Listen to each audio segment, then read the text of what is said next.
everyone, my name is Bunga Fauziah from Group 7, and in today's video, we are going to presentation about peer editing and self-editing worksheet, scoring rubrics, and 5 ways to improve academic essay writing. Okay, let me introduce my friends, Afwah Mumtazah, Ananda, Erika, Azzahra, and Andini Nurcahyanti. Immediately, I invited Afwah to deliver the first material. Okay, Afwah, time is yours. Okay, thank you Bunga. My name is Afwah Mumtazah. I'm from class 3A. I will explain about fair editing. Adapun fair editing ini menjelaskan tentang mengedit tulisan atau cara untuk memperbaikinya. Kesalahan ini mungkin termasuk salah eja, kesalahan tata bahasa, dan masalah kejelasan. Jadi, fair editing is an interactive process of reading and commenting on a classmate's writing.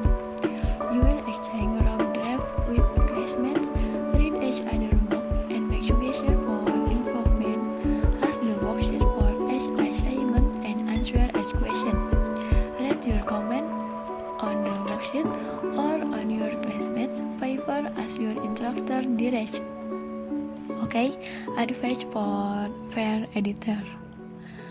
The first, your job is to help your classmates write clear, focus only on content and organization. The second, if you notice grammar or spelling error, ignore them. It is not your job to correct your classmates' English. The third, don't cross out any writing, underline, draw arrow, circle thing, but don't cross out anything. The fourth, make your first comment a positive one. Find something good to say. The fifth, if possible, ask a colored pencil or ink. The last, the writer might not always agree with you. Discussion your different opinions, but don't argue and don't hurt your classmates' feelings. Okay, that's enough explanation from me. More or less sorry if there is an error in pronunciation. Then discussion from Ananda. Thank you, Afwah. The next material is self-editing. Becoming a better writer requires that you learn to edit your own work. Self-editing involves not just checking for spelling and grammar errors. It also means looking at your writing as a writing teacher does. The self-editing worksheet contains questions about specific elements that your teacher hopes to find in your paragraph or essay. A strong thesis statement, clear topic sentence, specific supporting details, coherent and effective conclusion, and so on. By answering the worksheet question truthfully, you can learn to recognize the strengths and weaknesses in your rhetorical skill, as well as to spot recurring errors in grammar, punctuation, and sentence structure. Here are some polite ways to suggest change. Do you think it's important, necessary, or relevant? I don't quite understand your meaning here. Could you please explain this point a little more? I think an example would help here. This part seems confusing. I think this part should go at the end, or at the beginning, or after XYZ. Maybe you don't need this word or sentence or part. Dapat disimpulkan dalam teks di atas bahwa self-revising itu atau merevisi sendiri. Jadi saat kamu menulis esai yang baik, kamu tidak hanya merevisi tata bahasa dan ejaan yang salah saja, tetapi kamu juga harus memperhatikan seperti tesis yang kuat, detail dukungan yang spesifik, kesimpulan efektif, dan lain sebagainya. Bismillahirrahmanirrahim. Assalamualaikum warahmatullahi wabarakatuh. Let me introduce myself. My name is Andini Nurcahyanti. So thanks before Bunga Fairuz Fauziah give me time to little explain about per-editing and self-editing worksheet scoring rubric. Nah, jadi per-editing and self-editing worksheet scoring rubric ini tuh ngejelasin salah satunya itu ada scoring rubric. Nah, jadi scoring rubric itu apa sih? Nah, jadi when grading papers, writing teacher sometimes assign point of each writing skill. The first rubric is for scoring paragraph, and then the second one is for scoring essay. In each rubric, the left column shows the maximum number of points possible for each item. Teacher may duplicate this form to use when scoring student work. Nah, maksudnya apa sih scoring rubric ini tuh? Nah, dilihat dari judulnya aja, scoring rubric. Nah, kita kan tahu ya scoring itu apa. Nah, scoring itu memberikan penilaian. Nah, maksudnya masih tetap biar lebih jelas. Maksudnya itu memberikan penilaian itu kayak gimana sih? Jadi kayak memberikan poin. Nah, memberikan nilai dan memberikan poin itu maksudnya kayak gini. Kan biasanya teacher or lecturer tuh give a assignment for student. Jadi kayak suka ngasih tugas kan. Nah, jadi scoring rubric ini itu bisa dibilang sebagai poin-poin atau penilaian yang setiap kali guru berikan atas keterampilan menulis siswa gitu. Nah, jadi scoring rubric ini tuh dibagi jadi dua, ada scoring paragraph, ada juga scoring rubrik esai. Nah, tapi paragraf sama esai itu tetap sama aja gitu. Cuman perbedaannya itu kalau paragraf itu lebih terperinci. Kalau esai ini tuh lebih terperinci. Nah, kalau paragraf hanya menyebutkan poin-poinnya saja gitu. Tapi tetap sama kok bentuknya mah gitu. Kayak di halaman 196. Nah, ini tuh contohnya itu scoring rubrik paragraf. Nah, esai pun sama tetap kayak gini. Cuman yang membedakannya itu adalah di setiap penjelasannya itu mendetail gitu. Kan namanya juga esai. Jadi dijelasin, dipaparin. Jadi ini tuh enggak cuman dipaparin poin-poinnya aja gitu. Nah, kan kalau yang paragraf ini tuh, nah ini kayak contohnya kayak there is a title bla bla bla etc. Kan ada 5 poinnya aja kan. Nah, kalau esai itu dijelasin gitu. Tapi tetap di sisi sebelah kirinya itu disebutkan nilainya berapa, terus di jumlahnya ada berapa, terus bagian paling bawahnya itu ada grand total ini tuh disebutin dari jumlah semua ini tuh ada berapa gitu. Nah, anggap aja format terus kayak konteks kayak gini tuh mata kuliah gitu. Kayak misal essay writing, terus grammar structure, listening, reading, and then etc. Anggap aja kayak gitu.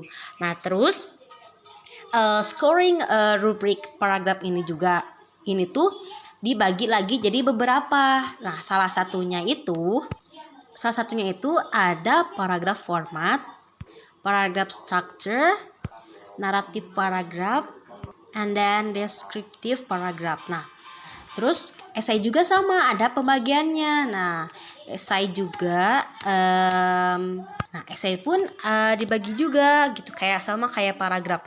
Nah, tapi esai juga ada disebut sebagai essay organization, opinion essay, and then dua. Jadi kurang lebih ada 2. Nah, jadi kalian kalau misalkan masih bingung tentang pembagian paragraf dan esai, kalian bisa langsung lihat di halaman 198 sampai bawah. Nah, itu di situ dijelasin. Nah, Tapi tetap sih gambarannya kayak ini, kayak scoring rubrik paragraf ini, cuman yang membedakannya itu tadi penjelasannya, tapi tetap kok penilaiannya mas tetap sama aja kayak ini gitu. So maybe enough will be explained. So saya serahkan kembali ke Bunga Fairuz Fauziah. Thank you. Okay, thank you Andini. Hello, welcome back with me, Bunga Fauziah, in last section. In this section, we are going to look at 5 ways to improve academic essay writing. This doesn't have to do with when you write a letter to your friends. We are talking specifically about formal writing, maybe business writing or academic writing. So, let's get started. First tip on how to improve writing is do not use contractions. So, what is a contraction? A contraction is a shortened form of a word or group of words that omit certain letters or sounds. In most contractions, an apostrophe represents the missing letters. The most common contractions are made up of verbs, auxiliaries, or modals attached to other words, like he would becomes he'd, I have becomes I've, and they are becomes there. Is the short form of 2 words put into 1 word. For example, don't is the contraction of do not. Actually, it's better to write all the word in full in academic and formal business writing. So, instead of don't, use do not. Instead of can't, use cannot. And for your information, do not is actually 2 words, but cannot is just 1 word. Shouldn't becomes should not, couldn't becomes could not, wouldn't becomes would not, isn't becomes is not, haven't becomes have not, and hasn't becomes has not. Jadi, tips pertama untuk meningkatkan penulisan esai akademik kita adalah jangan menggunakan contractions. Contraction adalah bentuk singkat dari kata atau kelompok kata yang menghilangkan huruf atau suara tertentu. Dalam sebagian besar contraction, huruf yang hilang diwakili tanda kutip. Contractions yang paling umum terjadi itu dari kata kerja, kata bantu, atau modal yang melekat pada kata lain. Seperti contoh yang disebutkan sebelumnya. Jadi, intinya, kita lebih baik menuliskan kata secara lengkap dalam penulisan akademis dan bisnis formal. Namun, untuk penulisan cannot, tidak menggunakan spasi sehingga menjadi 1 kata. Next slide. Tip number 2 is avoid there is or there are. Why? Well, one of the reasons is when we write, we want to write our ideas clear and concise. And for the meaning, we don't want these long sentences. We want our sentences to be to the point. There are extra words that are not needed. So, let's look at some examples. There are many issues that students face at university. So, that's an okay sentence. But, if we wanted to make it a better sentence that is more appropriate for academic writing, we would change it. I'd get rid of there are, and I would say instead, students face many issues at university. So, we don't need there is or there are. Point B. There are many development projects that the UN supports. Look at the sentence. Again, we don't need there are. We can just change it to the UN supports many development projects.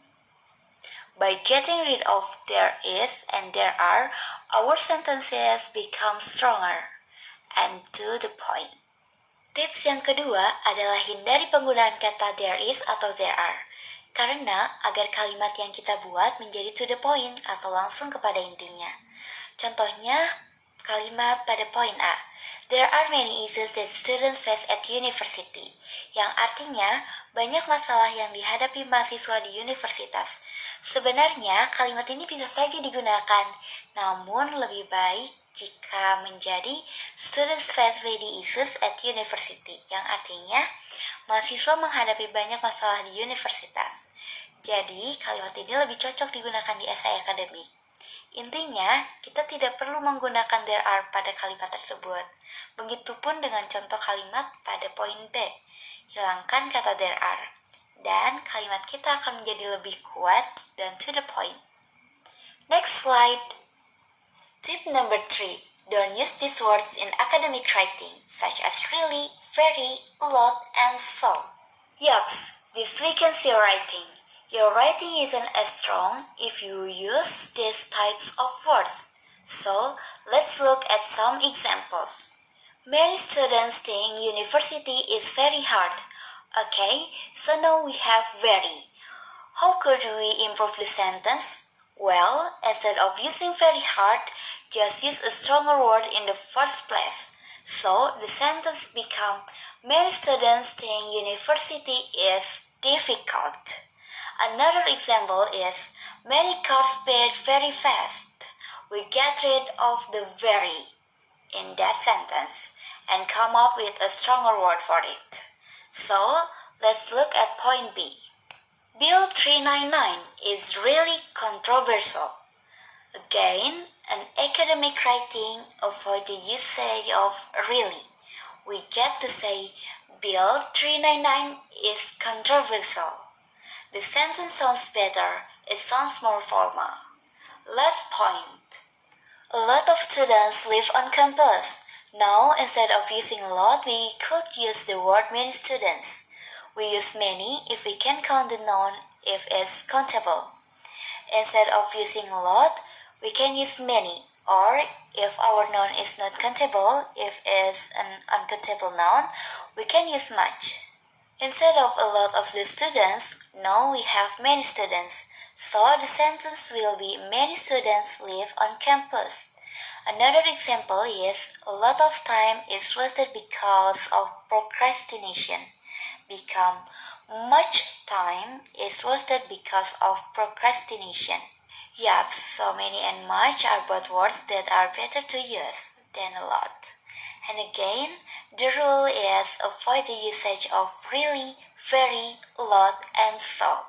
Tips yang ketiga yaitu hindari penggunaan kata really, very, lot, and so, karena akan melemahkan tulisan kita.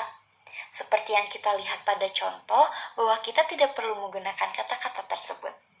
Kita bisa saja menggantinya dengan kata yang lebih kuat, seperti very hard menjadi difficult, agar terdengar lebih baik dan juga formal. Kita juga bisa menggantinya dengan kata many atau much sesuai dengan konteksnya. Jika benda itu bisa dihitung, maka menggunakan many, dan jika tidak, menggunakan much. Next slide. Tip number 4. When it comes to academic writing is soundness. So, if you are in the sciences, it's okay to use the passive. Don't use it too much, but it's okay and normal to use the passive voice. But if you are studying the humanities, social science, history, psychology, these types of subjects, do not use the passive voice.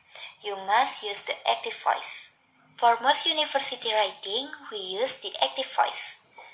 What is the passive voice and what is the active voice?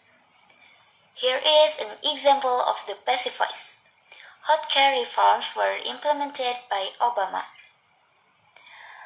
Okay, for the first, we can notice, we have a form of the verb to be were, and then we have the past participle of implement, in this case implemented, ed. And then oftentimes we have the word by someone. So this is an example of a passive voice sentence. Healthcare reforms were implemented by Obama. So, what is the problem with using the passive voice? Well, it takes away the fact that Obama is the one who implemented the reforms. The sentence is sort of weak, a little bit awkward, and it would be much better if we had the actor who is Obama of the person, the verb implemented, and the object healthcare reforms. So the sentence become Obama implemented healthcare reforms. Yup, this is the active voice. So if you can have the subject and the verb, then the object instead of the passive voice. Another example, if I were in the passive voice, I would write the word was. Over here we have the form of the verb was. One hears the past participle win by another keyword, the friend. The word was won by the friend. So, this is again a passive voice sentence in the passive sentence. But it's still a little bit weak. In academic writing, we want strong sentences, and a strong sentence has the actor or the person performing the action at the beginning of the sentence. So, instead, a better sentence would be the French won the war. Tips nomor 4 adalah menggunakan kalimat aktif. Sebagian besar penulisan esai di universitas menggunakan active voice, kecuali kita berada pada bidang sains. Itu pun tidak dianjurkan menggunakan kalimat pasif terlalu banyak. Jika kita menggunakan passive voice, maka kalimatnya akan sedikit lemah dan juga canggung. Dalam penulisan akademis, kita menginginkan kalimat yang kuat, dan kalimat yang kuat memiliki aktor atau orang yang melakukan tindakan di awal kalimat. Next slide. The final tip in this video is when you write academically, use strong verbs. Okay? So what is the strong verb and what is a weak verb? I'm going to give you an example. I could say, he gave assistance to my friend. Okay, this is a very weak way of saying he gave assistance to my friend. And a stronger way, I could instead just say he assisted my friend. So, what is the difference between these two sentences? Well, in the first sentence, assistance is a noun. So, a better way to write this sentence, anytime you have a verb gave and a noun assistance, and you look at the noun and it could be as on verb, use this in a verbal form instead. So, for example, he gave assistance should become he assisted. Okay, so this is stronger. Let's look at another example. So here I have a weak verb, made an objection. He made an objection. Okay, so again we have a verb made and then a noun objection, but objection can be as our verb. So, to make it stronger, we get rid of made and we turn objection into its verbal form, objected. He objected. So, he objected is better than he made an objection. Another example, here we have our example of the weak verb. She conducted an investigation. She conducted an investigation, but when I look here, I see the word investigation, and I think that investigation, does this noun have a verb form? Well, yes, it does investigate. So, instead of saying conduct an investigation, she investigates something a lot better. It's stronger. Okay, finally, for a fourth example, the weak verb is did an audit. They did an audit on Wesley Snipes. I don't know. Important maybe. They did an audit on someone. So, again, I see the word audit. So here's a verb did, and here's a noun audit. I look at this now and I think audit is that a verb form of the word audit. Yes, there is. Wesley Snipes was audited. But again, I told you not to use the passive.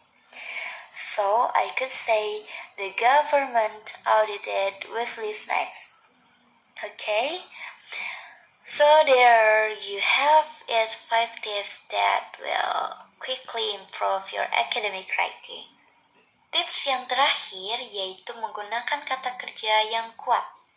Kata kerja yang kuat biasanya disebut kata kerja tidak beraturan. Kata kerja yang kuat adalah mereka yang mengubah vokal untuk membentuk bentuk lampau atau past participle ataupun keduanya dengan berbagai cara, tetapi paling sering dengan mengubah huruf vokal dari bentuk present tense seperti give, gave, and stick, stack. Kata kerja yang lemah adalah kata kerja yang menambahkan akhiran d, ed, atau t ke bentuk lampau atau past participle. Intinya, kata kerja yang kuat tidak membutuhkan bantuan dari luar karena hanya menggunakan bentuk lampau tanpa perubahan, mengambil vokal induk aslinya, dan suara vokal yang baru. Thank you for watching our group presentation. Any question?